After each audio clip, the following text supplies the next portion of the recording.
folks? Welcome into Free Money Football. I'm your host, Ty B, and we got some guy named Steve here joining me for yet another week of winning some money betting on the NFL. Last week, absolutely crazy, Steve. 12 of 16 underdogs won. One of the craziest season openers of all time. The most underdogs winning in a week of all time. Stevie, how you feeling after that one? I'm feeling all right, Ty. I had a winning week overall last week in football, so it was nice. But yeah, it was a lot of fun. I had some games that I was dead right on, and a couple whiffs, aka the Tennessee Titans was a big whiff. But overall, it was a fun week one. It was awesome to have the NFL back, have a full slate of games to just watch and react to all of them.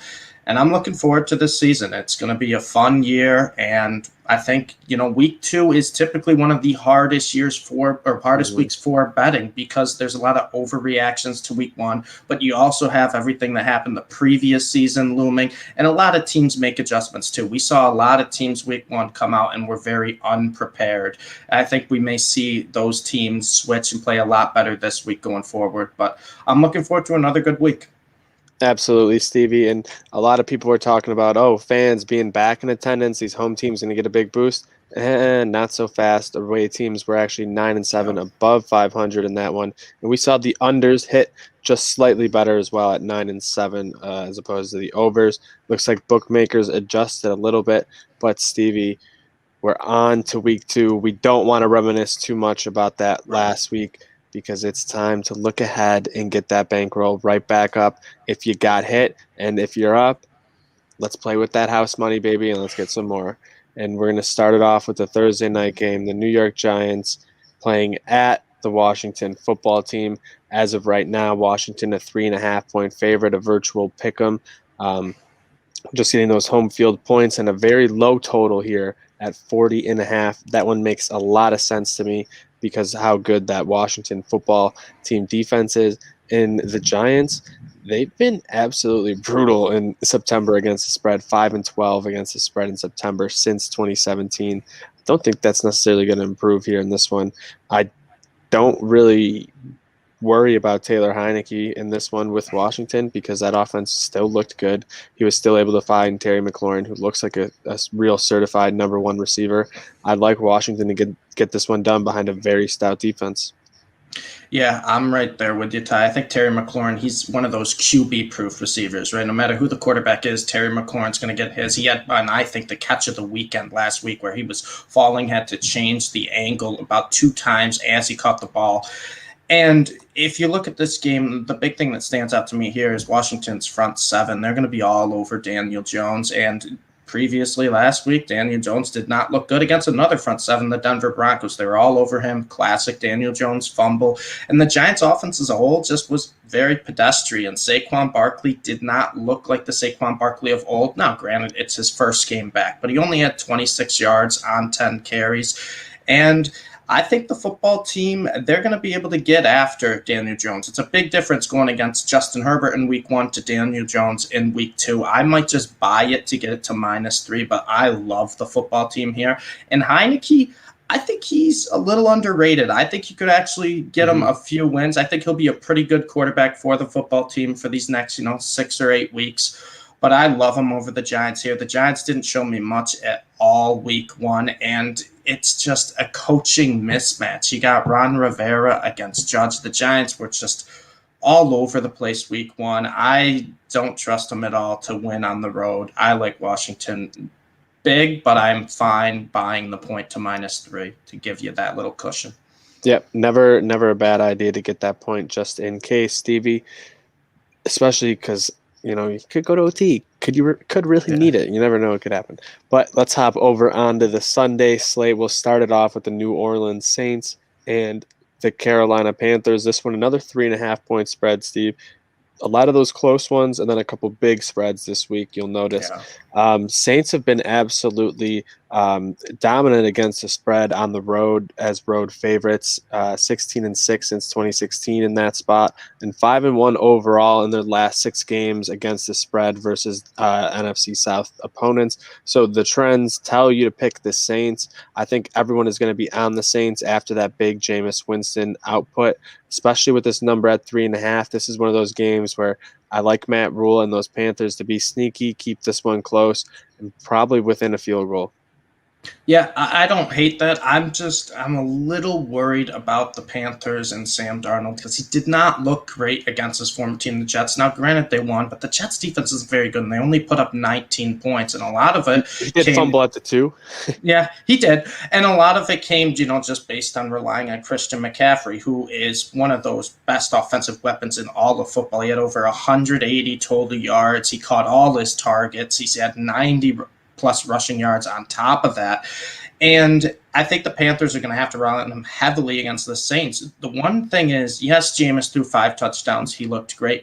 But the Saints defense just dominated the Packers. They held them to around, I think, like 250 total yards. The Saints defense was all over, making Aaron Rodgers look like a bad quarterback, which we know he's not. He's an elite QB. And yes, maybe the Packers were unprepared. But the Saints have a great coach. They have a great scheme. And I don't know if this is necessarily a trap game, but with the plus 3.5, I think you're right, Ty. I think everyone is going to be on the Saints at minus 3.5. And it feels like the sharp side is the Panthers. But from the eye test in week 1, the Saints looked like a significantly better team to me than the Panthers. And I think the difference going from, Zach Wilson and the Jets offense to the Saints offense, I think the Saints could beat the Panthers pretty handily. I like the Saints minus 3.5. It feels kind of like the public side, but I'll go with it. All right.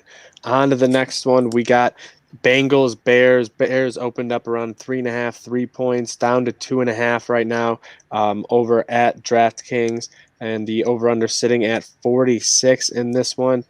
Bears last week took a big L. They're 4-11 in against the spread after a loss in their last 3 seasons. They've been bad after losing. It seems to be a trend for them to continue doing so. And everyone is saying, are the Bengals the upstart team right now? Are they the guys who are going to make some noise this year, shock a lot of people? Hey, it's entirely possible, but that could be a lot of, hey, it's just week 1 as well, Steve. Right. Are they for real? Are the Bengals for real? Are you betting on them?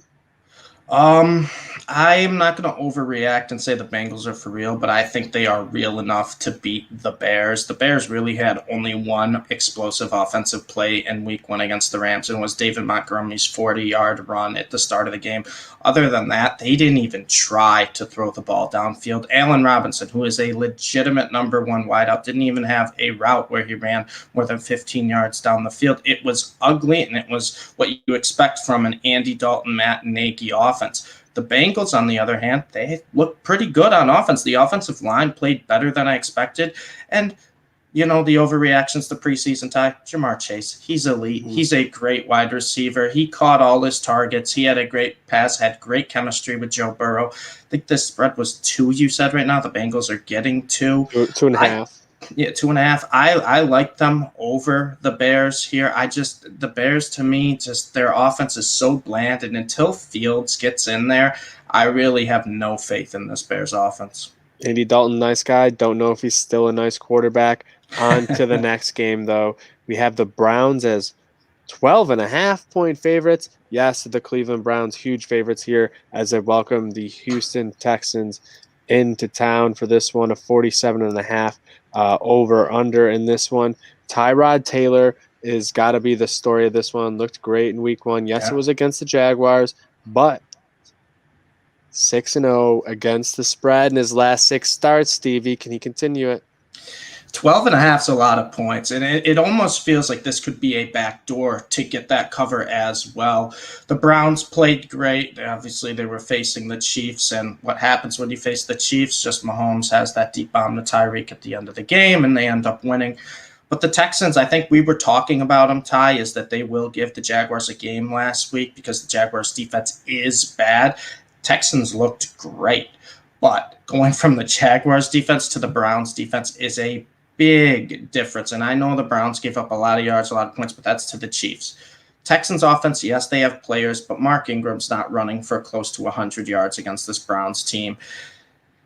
12.5 is a ton of points, so it makes me want to take the Texans because I could feel like this is a letdown spot for the Browns. They probably had the Chiefs game circled on their calendars all off season, and then you have kind of a heartbreaking loss where you were leading the majority of the game until the very end.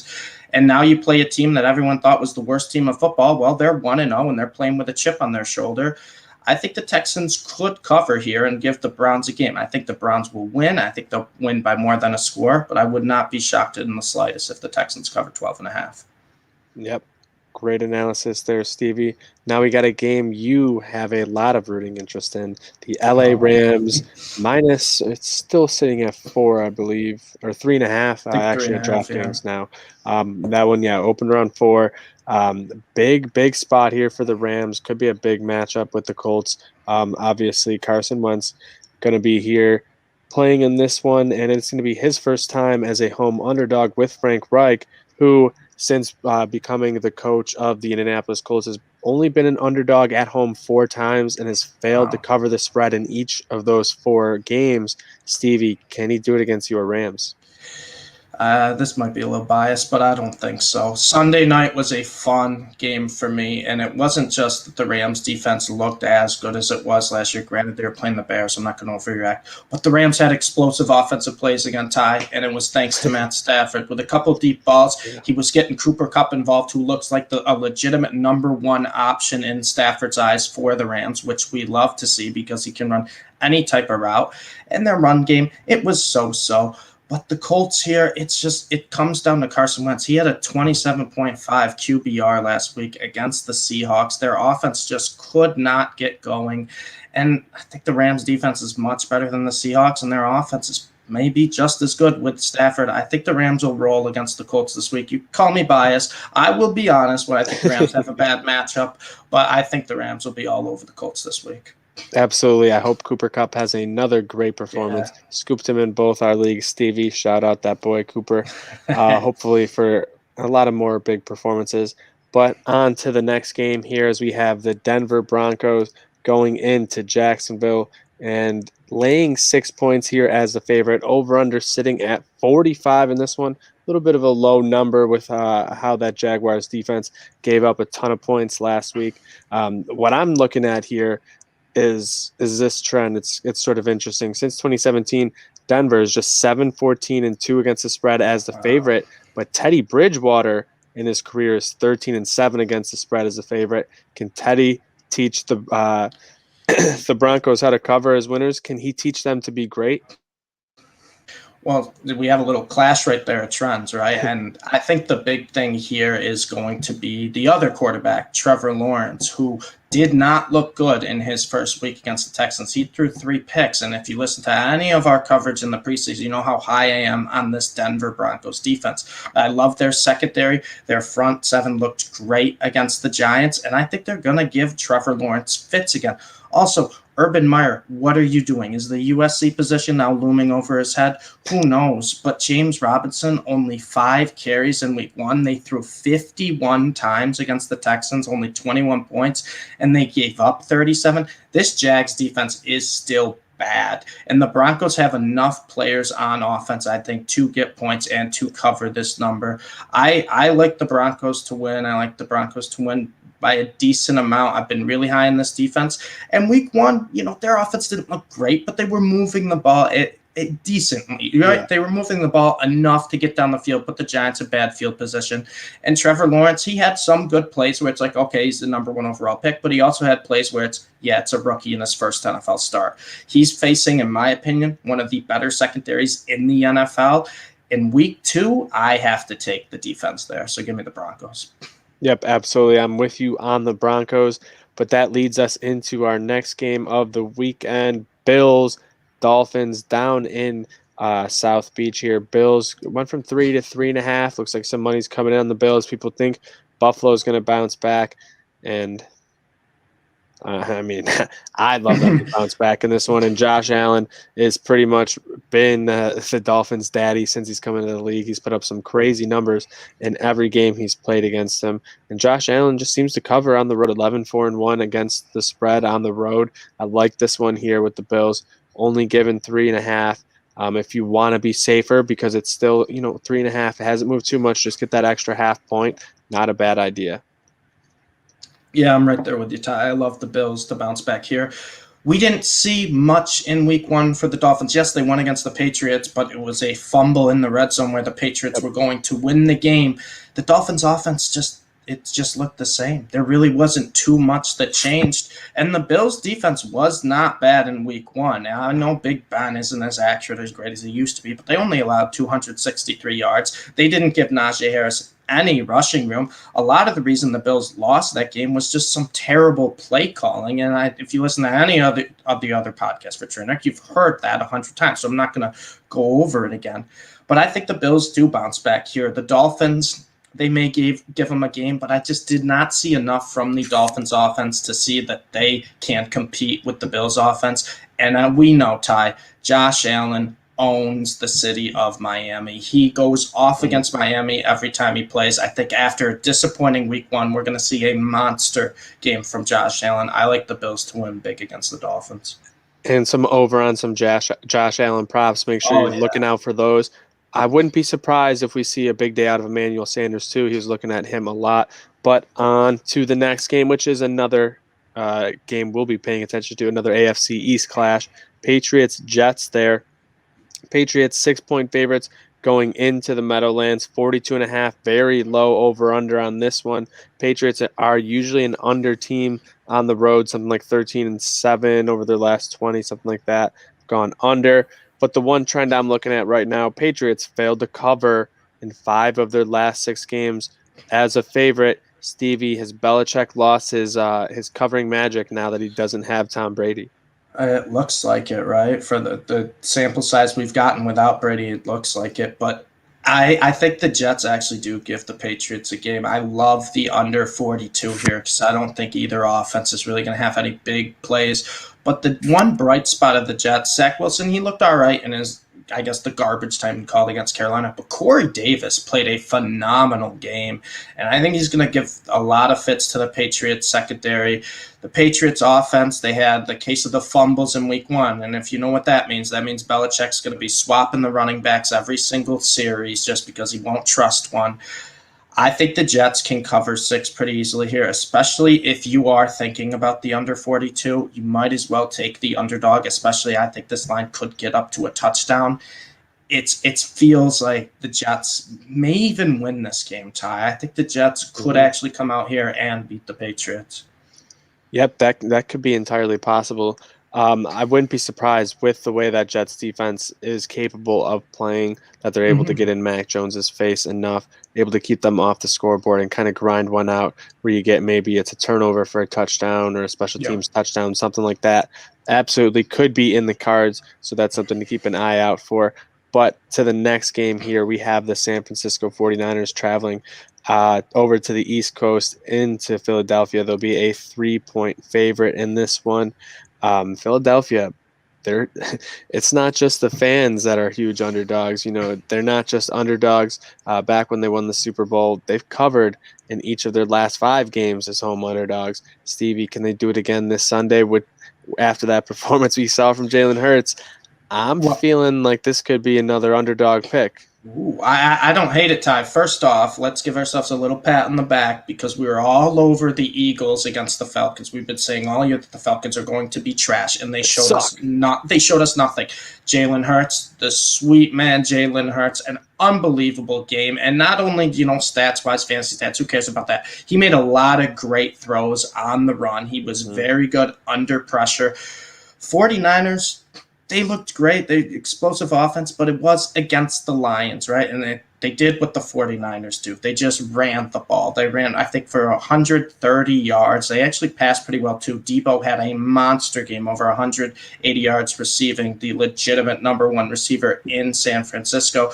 I don't know, but the Eagles did okay against Calvin Ridley. Now, a lot of that, Matt Ryan played terrible, but they were able to limit him a little bit. And Ty, you and I, we love to take the side that everyone's not on. I don't know, especially if this line gets to 3, who is taking the Eagles. I think everyone's going to be on the Niners, saying, oh, the Niners looked great week 1. Jimmy G played well. They ran the ball down their throats. Eagles are home. That's one of the NFL stadiums. I like the home field advantage there. And Jalen Hurts looked great. I think the Eagles could give them a game. I'm tempted to take the field goal. And for the second straight week, I'm tempted to sprinkle a little on the money line as well. Absolutely, Stevie. I think that's going to be one of the games I'm probably going to be keying into on Sunday. We'll see if my boy Kenny Gainwell can continue to get some more touches in that offense as well. Make sure you guys scoop him up if he's available in waivers out there. I know a lot of you guys who are degenerates also dabble in the fantasy world as well. So on to the next game. However, we got the Vegas Raiders going in to Pittsburgh, 5.5-point spread as the Steelers are favorites in this one with an over-under sitting at 47. Vegas, for me, is the storyline in this one, Stevie. Why? Since last season, 17 games they have played, 14 have gone over, but this game feels like it's a recipe for an under.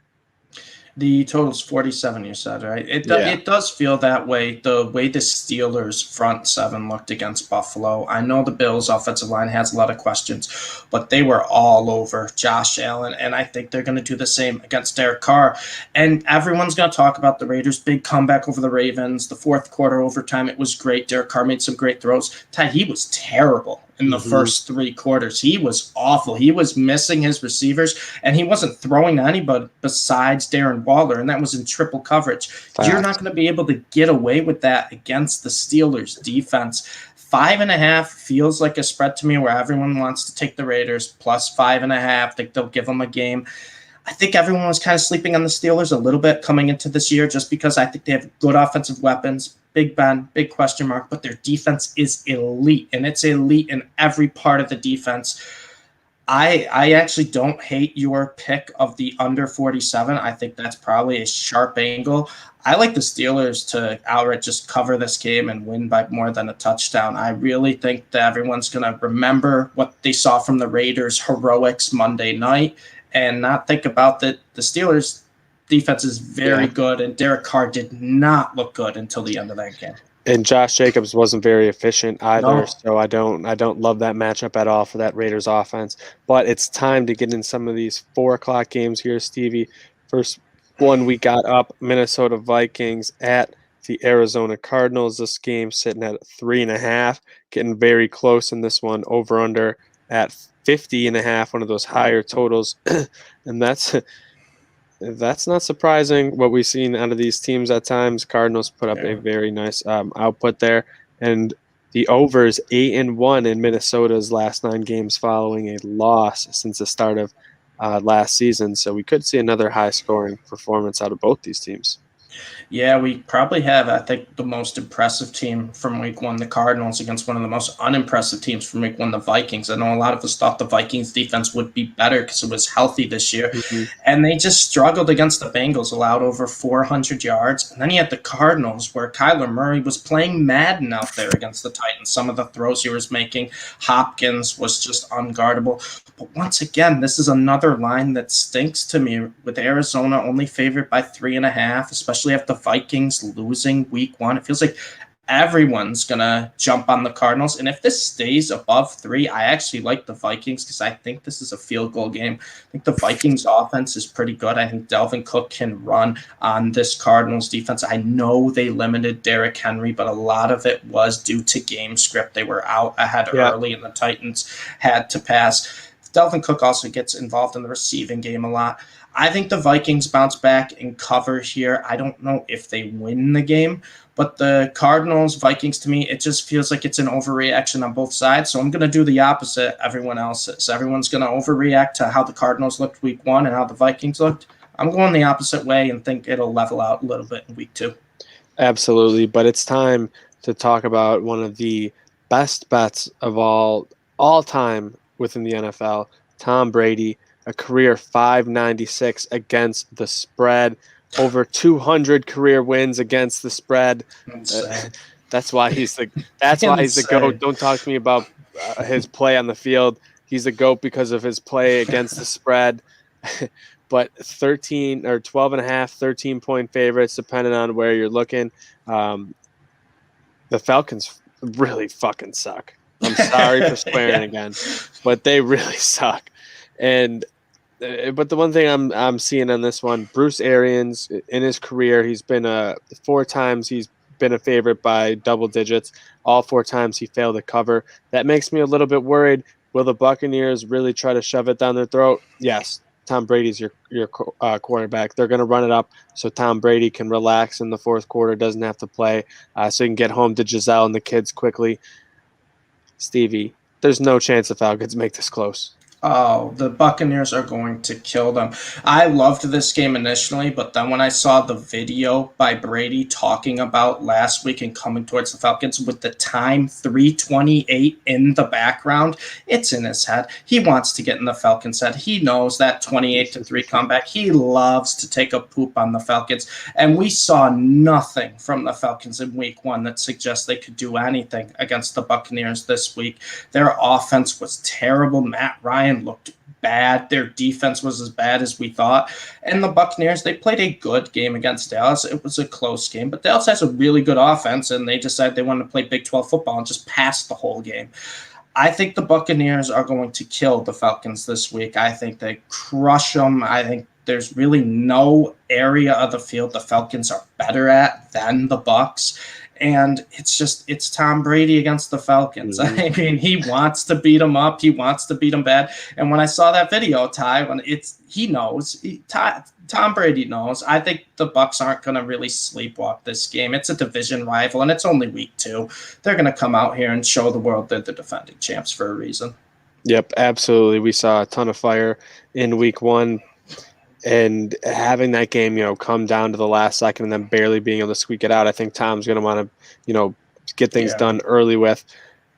And it's time to talk about that team that they almost lost to, the Dallas Cowboys. They were the worst betting option last year against the spread, but covered in week 1. Stevie, can they do it again? 3.5 points here, taking on the Chargers in LA. Yeah, so this game is one of the games right now I'm avoiding. I'm going to see where the line moves because it feels like a line where they want everyone to take the Cowboys, right? They just played the defending champs to a 2-point game. You're getting a more than a field goal against the Chargers. Everyone's going to hop on that. Dak looked great. Dak had a lot of great stats, but if you watch the film, he had a decent amount of throws where it wasn't that great, and obviously it's his first game back from an injury, and then he had the shoulder thing, so I'm not going to overreact to it.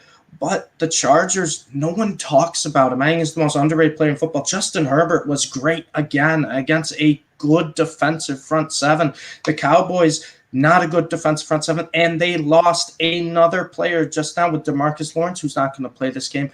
I think the Chargers can actually win this game pretty handily. I love what I saw from Herbert last year. I loved what I saw from him week 1. And it's another thing where the entire world is going to be on Dallas if it's around a field goal, if they're the dogs. So give me the Chargers. Yeah, Stevie, I like that angle there on that one. I'm not going to argue with it at all. And on to another game that should be very, very interesting. The Tennessee Titans traveling out west to take on the Seattle Seahawks. Seahawks 5.5-point favorites in this one. That Titans team, it was a weird game for them in week 1. I don't know if that's necessarily what we're going to see, from them all season long, but it's tough to ignore the fact, they got off to such a poor start. That defense doesn't seem to necessarily have improved from last season. Like I said, it was kind of a lot of filling the gaps that you lost and not really finding a net improvement. Stevie, in this one, you think they got any chance of covering?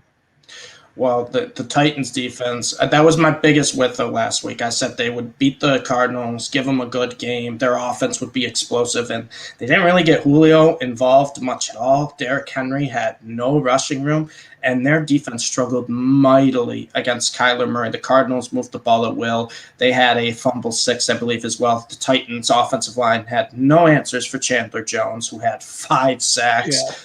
And now you're playing the Seahawks, who, yeah, their defense may not be as great up front as the Cardinals, but they have another athletic, mobile quarterback who loves to make plays on the run, and that's Russell Wilson.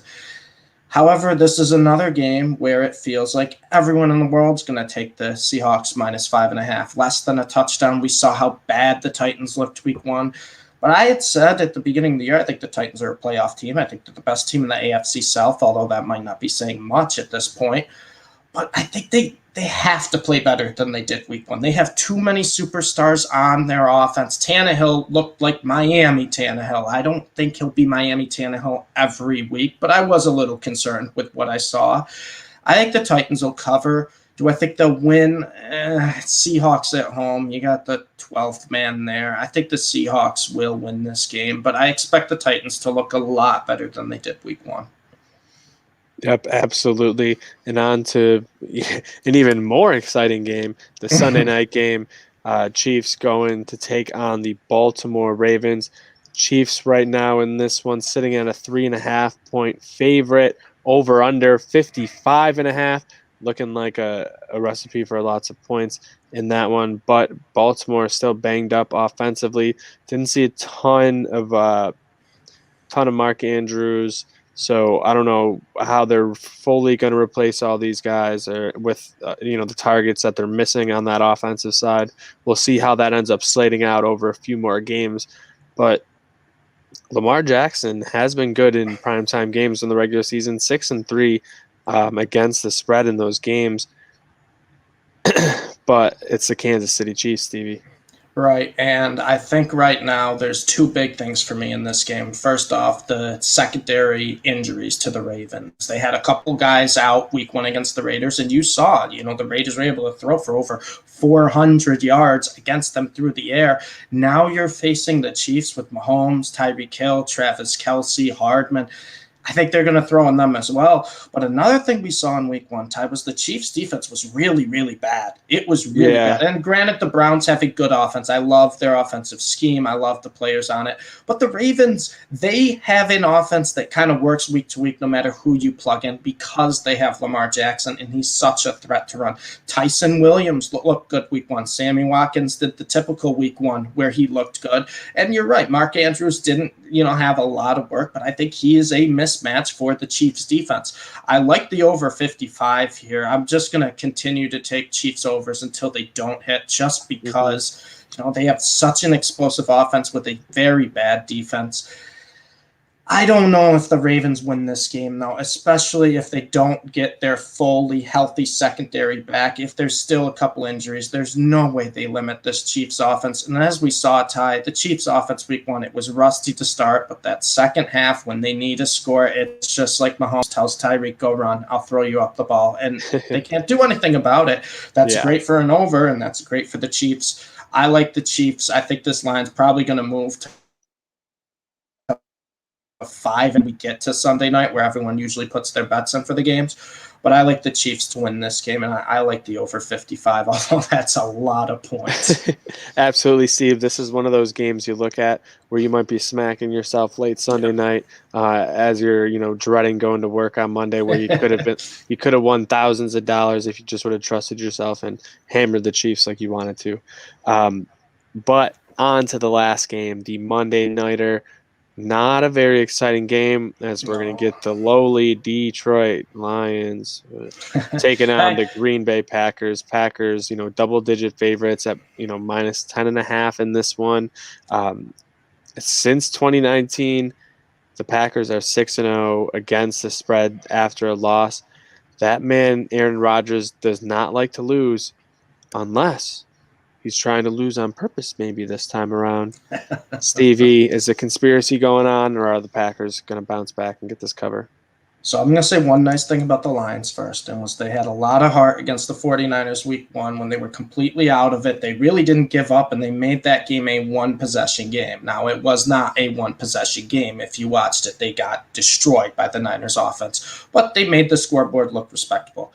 But if there's one thing we know, Ty, it's Aaron Rodgers hates when people chirp him all the time. He hates when everyone doubts him, and he looked horrible in week one. They got embarrassed by the Saints. He looked like a bottom five QB. Obviously, he's not. He's Aaron Rodgers. He's one of the best quarterbacks in the NFL. But I expect a fireworks display for the Packers this week. It's a big bounce back week against a lowly opponent, the Lions. Their defense was horrible. Rodgers and Devontae Adams should have field days. If you have them in your fantasy teams for this week, good job. You probably won your week because I think it's a huge bounce back for the Packers. I think this has blowout written all over it. And I think Vegas is trying to get people to take the Lions with the spread already at 11 points, and it's probably going to go up close to 2 touchdowns by the time we get to Monday night. And I don't care. I'm laying the points with the Packers. I think they lay the hammer on the Lions and they blow them out. Absolutely. So make sure you hop on some of these lines early. That's why we bring you this show weekly on Wednesday nights so you can take advantage, number one, of the early lines, get some storylines so you're already knowing what to look for, what to think about going into Sunday so you can lock in those bets and get that free money. So shout out to some guy named Steve for joining me yet again. Make sure you guys give us a follow over at Degenerate Zone on Twitter. Check out all Stevie's stuff, my stuff, and whatnot. We got a ton more coming for you. Oh, yeah. We only got 3 words left. Good night.